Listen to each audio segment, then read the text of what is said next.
তোমাদের বুঝে না আসলে তোমরা গবেষণা করো। কলেজ ইউনিভার্সিটির ছাত্রদের আমি বলবো, তোমরা গবেষণা করে দেখতে পারো। আমি যে বক্তৃতা রাখছি, জিহাদ মানে যুদ্ধ। তো যুদ্ধ যদি অবৈধ হয়, যুদ্ধ যদি জঙ্গিবাদ হয়, তো পৃথিবীর প্রত্যেকটা রাষ্ট্র, প্রত্যেকটা দেশ যুদ্ধ করবার জন্য সেনাবাহিনী কেন লালন পালন করে? জিহাদ বা যুদ্ধ, যুদ্ধ যদি অবৈধ হয়, যুদ্ধ যদি সন্ত্রাস হয়, যুদ্ধ যদি জঙ্গিবাদ হয়, তাহলে পৃথিবীর প্রত্যেকটা রাষ্ট্র যুদ্ধের জন্য কেন আধুনিক অস্ত্র তৈরি করে? আমরা তো দেখছি যার হাতে যত আধুনিক অস্ত্র আছে সেই তত বড় মাতব্বর, তত বড় মোরল। কথা ঠিক না বেঠিক? বলে হুজুর যুদ্ধের সমস্যা নাই, সমস্যা হচ্ছে জিহাদ শব্দে। আপনারা জিহাদ শব্দ বলবেন না, আপনারা যুদ্ধ শব্দ বলেন, আমাদের কোনো আপত্তি থাকবে না।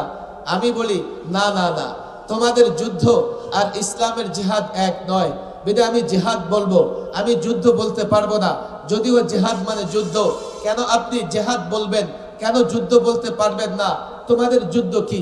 বর্তমানেও তোমরা যুদ্ধ করছো, সাম্রাজ্যবাদী শক্তিগুলো যুদ্ধ করতেছে, পৃথিবীর 50টা রাষ্ট্রে যুদ্ধ চলছে। এই যুদ্ধের চিত্র তোমরা দেখো, আর জিহাদের নিয়ম, জিহাদের ফর্মুলা দেখো। আজকে আমার হাতে লম্বা সময় নেই কথা বলবার মতো। জেনেভা কনভেনশনে এই রাষ্ট্রগুলো যখন যুদ্ধ করে, যুদ্ধের ময়দানে সৈনিক যদি আহত হয় তার চিকিৎসা, সৈনিক যদি বন্দী হয় তার নিরাপত্তা, যুদ্ধের ময়দানে অযোদ্ধা, নারী, শিশু, সাধারণ মানুষের নিরাপত্তার জন্য জেনেভা কনভেনশনে কিছু চুক্তি স্বাক্ষরিত হয়েছে। হ্যাঁ, এটা চুক্তি স্বাক্ষরিত হয়েছে, কিন্তু আমরা যদি দেখি রাশিয়া যুদ্ধ করতেছে ইউক্রেনের বিরুদ্ধে, আমেরিকা যুদ্ধ করতেছে নানা দেশের বিরুদ্ধে, চায়না যুদ্ধ করতেছে, ভারত যুদ্ধ করতেছে, তাদের যুদ্ধের বাস্তবতা কি? তাদের যুদ্ধের হাকিকত কি? তারা কেন যুদ্ধ করে? তারা যুদ্ধ করতেছে সাম্রাজ্যবাদ বিস্তার করবার জন্য। তারা যুদ্ধক্ষেত্রে নারীকেও টার্গেট করে, শিশুকেও টার্গেট করে। আমরা দেখেছি ফিলিস্তিনি শিশু, নারীরাও নিরাপদ নয়।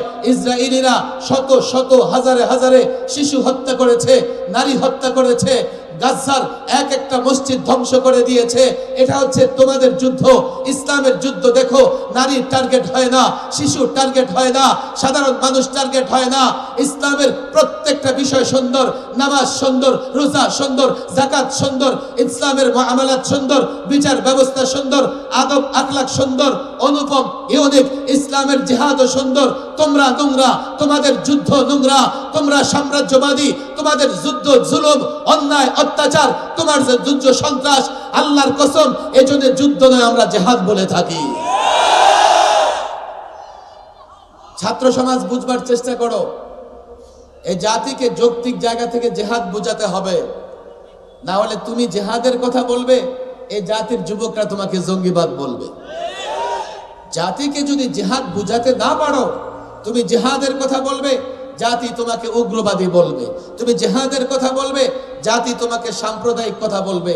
অথচ পশ্চিমারা জিহাদিস্ট নামে জিহাদের বিরুদ্ধে যে প্রপাগান্ডা চালায়, তারা মূলত প্রত্যেকটা মুসলমানের অন্তর থেকে যুদ্ধের আকাঙ্ক্ষা, জিহাদের আকাঙ্ক্ষাকে দূর করে দিতে চায়। কেন জানো? তারা যদি তোমাদের ভেতর থেকে জিহাদের তামান্না, জিহাদের আকাঙ্ক্ষা দূর করে দিতে পারে, তারা জানে এই মুসলমান যদি জেগে ওঠে, কেন জানো, এক এক মুসলমানের বাচ্চা অ্যাটম বোমার পাওয়ার রাখে, অ্যাটম বোমার ক্ষমতা রাখে।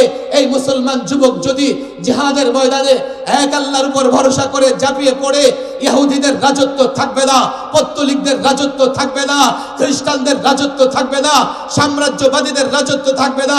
এজন্য তোমাকে দমন করবার জন্য, তোমার ভেতর থেকে জিহাদের জজবা খতম করার জন্য তোমাকে সন্ত্রাস বলে, তোমাকে জঙ্গিবাদ বলে, তোমাকে মৌলবাদ বলে, তোমাকে সাম্প্রদায়িক বলে দমন করতে চায়।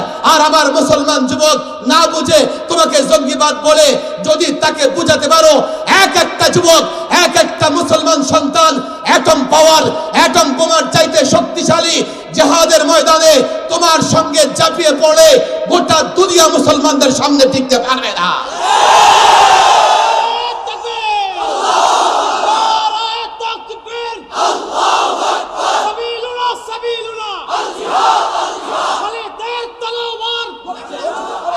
তারা বলবে কি হুজুর জিহাদের নামে তো অনেক জায়গায় অনেক উল্টাপাল্টা কাজ হচ্ছে। আমি বললাম জিহাদের নামে যদি কোথাও উল্টাপাল্টা কাজ হয়ে থাকে, যারা উল্টাপাল্টা কাজ করে তারা দায়ী। কথা ঠিক না বেঠিক? তুমি জিহাদ জিহাদিস্ট জিহাদের কথা বললে তারা জঙ্গিবাদ কেন বলবা?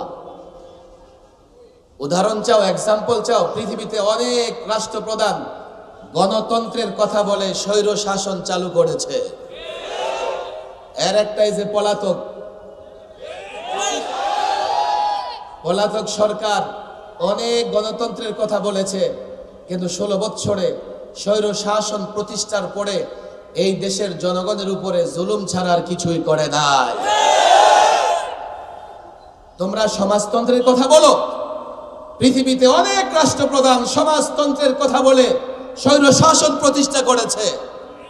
কই তোমরা তো গণতন্ত্রকে দোষারোপ করো না, তোমরা তো সমাজতন্ত্রকে দোষারোপ করো না। জিহাদের নামে যদি কেউ উল্টাপাল্টাও করে থাকে, জিহাদকে কেন দোষারোপ করো? জিহাদকে এই জন্যই দোষারোপ করো, তোমাদের মুখে পশ্চিমারা হাড্ডি দিয়ে রেখেছে।